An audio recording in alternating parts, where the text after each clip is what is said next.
Hello everyone, good morning to all of you. आज हमारे जो नेक्स्ट डिजीज़ है हम कॉमन कोल्ड और रिंग वॉर्म की करेंगे। ये बड़ी छोटी छोटी डिजीज़ हैं, इसलिए आज हम दो करेंगे। कॉमन कोल्ड क्या होता है, क्या सिम्टम्स होते हैं, कॉजेटिव एजेंट, और रिंग वॉर्म के बारे में पढ़ेंगे। ठीक है। अब देखो, अगर हम पहले बात करें कॉमन कोल्ड की। कॉमन कोल्ड कॉमन क्यों बोलते हैं, बड़ा कॉमनली देखने को हमें मिलता है, बड़ा कॉमनली फाउंड होता है ये, इसलिए इसका नाम ही पड़ गया कॉमन कोल्ड। ठीक है। अब जो इसका पॉजिटिव एजेंट है वो पर्टिकुलर कोई एक वायरस नहीं है, ग्रुप ऑफ वायरसेस हैं, जिसकी वजह से हम इन वायरसेस को क्या बोलते हैं, राइनो वायरसेस। ठीक है। ये ग्रुप ऑफ वायरसेस हैं जो इफेक्ट करते हैं हमारी बॉडी को, जो हमारी बॉडी में एंटर होते हैं और हमारी बॉडी में या हमें क्या होता है, कोल्ड होता है। ठीक है। अब जो ये कोल्ड है राइनो वायरसेस की वजह से होता है। ट्रांसमिट कैसे होता है एक पर्सन से दूसरे पर्सन को, थ्रू ड्रॉपलेट्स ड्यूरिंग स्नीजिंग। जब इसका सिम्टम्स रहता है ना, छींकें आती हैं, स्नीजिंग बहुत ज़्यादा होती है, स्नीजिंग या कफिंग होगी तो उसके थ्रू जो ड्रॉपलेट्स ट्रांसमिट होंगे एक पर्सन से दूसरे पर्सन में, तो उसके थ्रू ये ट्रांसमिट होता है। या फिर थ्रू कंटामिनेटेड ऑब्जेक्ट्स, एक बंदे के पास अगर कोई चीज़ है, मतलब मान लो किसी को जुकाम लगा हुआ है, उससे अगर हम उससे कोई भी चीज़ लें, मतलब उसके पास पेन है, नोटबुक है, उसका टॉवल यूज़ करें, उसका कप यूज़ करें, उसके पास उसकी कोई भी पर्सनल चीज़ अगर हम यूज़ करें, उसकी वजह से एक पर्सन से दूसरे पर्सन में ये आराम से ट्रांसमिट हो जाता है। देखो, जो वायरल डिजीज़ होती है ना, वो बड़े आराम से ट्रांसमिट होती हैं कंटामिनेशन के थ्रू। कंटामिनेशन क्या होता है, अगर एक बंदे को है, उस बंदे की कोई भी चीज़ आप यूज़ करोगे तो वो हम क्या कर लेते हैं, हमें भी एक्वायर हो जाती है, ट्रांसमिट हो जाती है। ठीक है।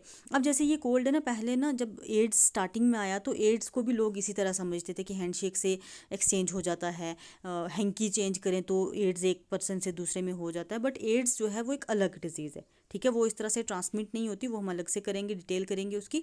ठीक है। लेकिन ये जो कोल्ड है बड़ा इजली स्प्रेड होता है, बड़ा इजली ट्रांसमिट होता है। ठीक है। उसके बाद अगर इसके इंक्यूबेशन पीरियड की बात करें, इंक्यूबेशन पीरियड इसका जो है फ्यू आवर्स टू 3 डेज़, कुछ घंटों से 3 दिन तक रहता है। 3 दिन अगर किसी की बॉडी में ये वायरसेस आ गए हैं तो मैक्सिमम 3 दिन तक ही हमारी बॉडी इसके अगेंस्ट फाइट कर सकती है। 3 दिन के बाद सिम्टम शो कर देती है। बट ऐसा नहीं है, हर किसी में ऐसा नहीं होता, किसी किसी में कुछ घंटों बाद भी सिम्टम्स आने शुरू हो जाते हैं। ठीक है। अब सिम्टम्स क्या रहते हैं, ऐसे कौन से सिम्टम्स होते हैं जो हमें, जिससे लगे कि हमें कॉमन कोल्ड है। होता क्या है, nasal congestion followed by nasal discharge. पहले नाक बंद होता है, फिर उसके बाद नाक का चलना शुरू हो जाता है। आपने देखा ही है, कोल्ड तो हर किसी को हुआ, कोई ऐसा बंदा नहीं जिसको कोल्ड ना हुआ हो। तो कोल्ड के दौरान इतनी ज़्यादा स्नीजिंग होती है और इतना नाक से फ्लो होता है, ज़ुकाम में चलता रहता है, और कुछ लोगों की तो आंखें भी चलती हैं, मतलब बड़े टीयर्स आते हैं। ठीक है। स्वेलिंग हो जाती है कभी कभार, इतना इतना ज़ुकाम हो जाता है। ठीक है। उसके बाद हमारा गला हमें कड़वा सा लगने लगता है, खांसी होने लगती है, हेडेक, सर दर्द हो जाता है, टाइडनेस, बड़ी थकावट हो जाती है। आपने देखा होगा जब जुकाम के पहले 1-2 दिन तो बहुत ज़्यादा ऐसा लगता है हमारा सर भारी हो गया है। ठीक है। सर भारी हो जाता है, बॉडी एक होती है। ठीक है। चेस्ट पेन होना शुरू हो जाती है और थोड़ा बहुत फीवर भी हो सकता है। ठीक है।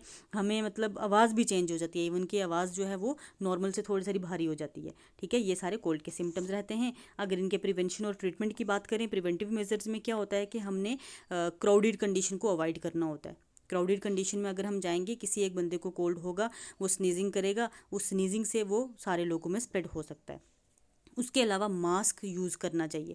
मास्क से क्या होगा, अगर स्नीजिंग या कफिंग हो भी रही है तो वो ड्रॉपलेट्स के स्प्रेड होने के चांसेस थोड़े कम हो जाते हैं। और जिस पेशेंट को कोल्ड है उसको थोड़ा आइसोलेट कर दिया जाए, क्योंकि फैमिली में रहेगा, उससे वहीं बैठेगा तो पूरे घर को ही कोल्ड आराम से हो सकता है। उसके बाद वो जिस बंदे को कोल्ड हो चुका है अपनी पूरी हाइजीन मेंटेन करके रखे, साफ़ सफाई रखे।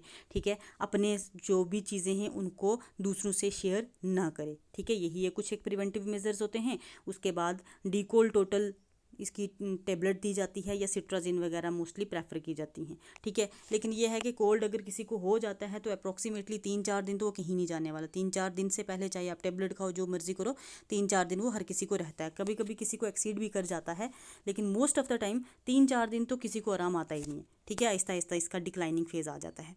अब देखो ना, लोग ना कन्फ्यूज़ हो जाते हैं फ्लू और कोल्ड।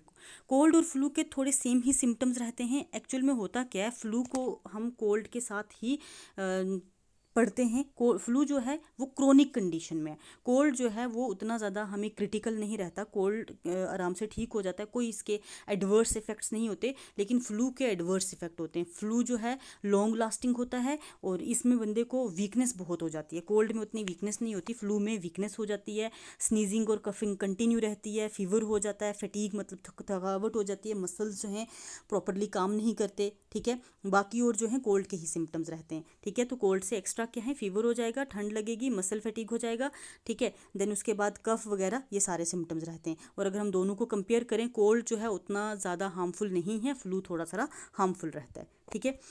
उसके बाद हमारे पास नेक्स्ट जो डिजीज़ आती है वो है हमारे पास रिंग वॉर्म, ठीक है। अब जो ये रिंग वॉर्म है, आप सब ने अगर इसको रिंग वॉर्म बोलूँगी तो आप कंफ्यूज हो जाओगे। अगर मैं आपको बोलूँ, आपने देखा होगा वो जो सर में बालचारा लगता है, आपने कभी कभी नेल्स देखना, किसी के थोड़ा ओल्ड एज में ही देखना, नेल्स ना सख्त से हो जाते हैं, थोड़े सख्त से मोटे मोटे हो जाते हैं। अच्छा, उसके बाद हमारी फिंगर्स के बीच, पाँव की फिंगर्स में मोस्टली 90% लोगों को वो फंगल डिजीज़ लगी रहती है। कभी कभार वहाँ इचिंग भी होती है पाँव में मोस्टली, लेकिन कुछ लोगों को हाथ में भी हो जाती है, इवन कि मुझे भी एक बार हाथ में हुई थी। तो ये जो रिंग वॉर्म डिजीज़ है एक फंगल डिजीज़ है, ठीक है क्या है, फंगल डिजीज़। लेकिन इसका नाम रिंग वॉर्म क्यों पड़ा? रिंग तो ऐसे सर्कुलर टाइप को हम रिंग बोलेंगे, वॉर्म मतलब कीड़ा। जब ये ना किसी को मान लो, जब पहले ज़माने में जब इतनी एडवांसमेंट नहीं थी, रिंग वॉर्म की जब डिजीज़ होने लगी, जैसे बालचरा आपने देखा होगा पूरा इस तरह सर्कल बन जाता है सर में, ठीक है। किसी किसी लोग को, लड़कों को मोस्टली बियर्ड में भी हो जाता है, दाढ़ी में हो जाता है, ठीक है। तो इस तरह सर्कल ही बनता है, कभी आप नोटिस करना, हमेशा सर्कुलर फॉर्म में वो होता है। तो इस सर्कुलर फॉर्म की वजह से, रिंग अपीयरेंस की वजह से लोगों ने नाम रख लिया कि ये कीड़ा है जो पूरा सर्कुलर फॉर्म में है, तो उसके बेसिस पे नाम पड़ा हुआ है रिंग वॉर्म। अदरवाइज इसके अलावा इसका कोई फीचर नहीं है, रिंग के मतलब रिंग वॉर्म कोई कीड़ा पर्टिकुलरली नहीं है, ठीक है। ये एक फंगल डिसऑर्डर है। फंगस जो है ये डिजीज़ कराने वाले हमारे पास 3 टाइप के होते हैं, ट्राइकोफाइटन, एपिडर्मोफाइटन और माइक्रोस्पोरम, ठीक है। ये 3 टाइप के फंगस हैं जो हमारी बॉडी के डिफरेंट डिफरेंट ऑर्गन्स को इफेक्ट करते हैं, ठीक है।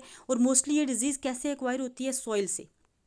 फंगल स्पोर्स हमें सॉइल में ही होते हैं, नंगे पाँव कोई चला गया वहाँ से हो सकता है, या स्पोर्स किसी भी तरह से एक्वायर हो जाते हैं, ठीक है। या किसी इन्फेक्टेड पर्सन का टॉवल यूज़ कर लो, उसके कपड़े यूज़ कर लो, तो ये एक बंदे से दूसरे में ट्रांसमिट हो जाता है।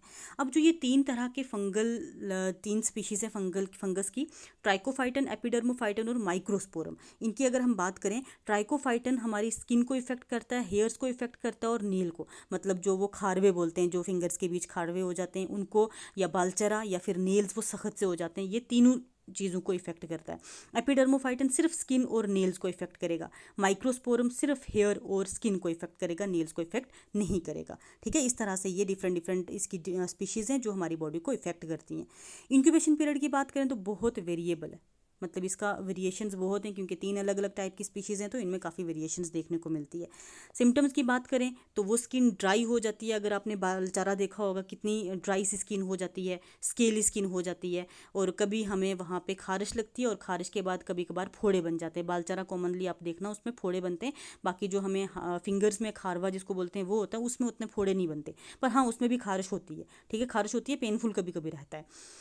अब अगर इसकी प्रिवेंशन और ट्रीटमेंट की बात करें, प्रिवेंशन में हमने हाइजीन मेंटेन करके रखनी होती है और शेयरिंग ऑफ थिंग्स को अवॉइड करना होता है, ठीक है। और कुछ एक ड्रग्स जो हैं, निस्टैटिन और फ्लूकोनोजोल जो है कॉमनली यूज़ की जाती हैं इसको ट्रीट करने के लिए, और ये क्यूरेबल है, ऐसा नहीं है कि क्यूरेबल नहीं है। जो वो फिंगर रिंग वॉर्म जो खारवा होता है वो तो बड़े आराम से ठीक हो जाता है, ठीक है। ये 1-2 ट्यूब लगानी पड़ती है, उसके अलावा और कोई खास ट्रीटमेंट इसका होता नहीं, तो ये क्यूरेबल है, ठीक है। बहुत इफेक्टिव या हार्मफुल डिजीज़ नहीं है, कॉमन कोल्ड भी उतना हार्मफुल नहीं है, और बड़े कॉमन सी हैं। कॉमन कोल्ड तो हर बंदे को हुआ होता है और हो ही जाता है, सीज़न चेंज हुआ तो हो जाता है, कभी हवा लग गई, कभी ये हो गया, तो ये आराम से ये डिजीज़ हो जाती हैं, ठीक है। इनको ज़्यादा टेंशन लेने की ज़रूरत नहीं होती, ठीक है। तो आज हम यही सिंपलेस्ट करते हैं, हमारी 2 ही बड़े वाली डिजीज़ बच गई हैं, एक एड्स और एक कैंसर, उनको हम नेक्स्ट करेंगे, ठीक है। Thank you so much.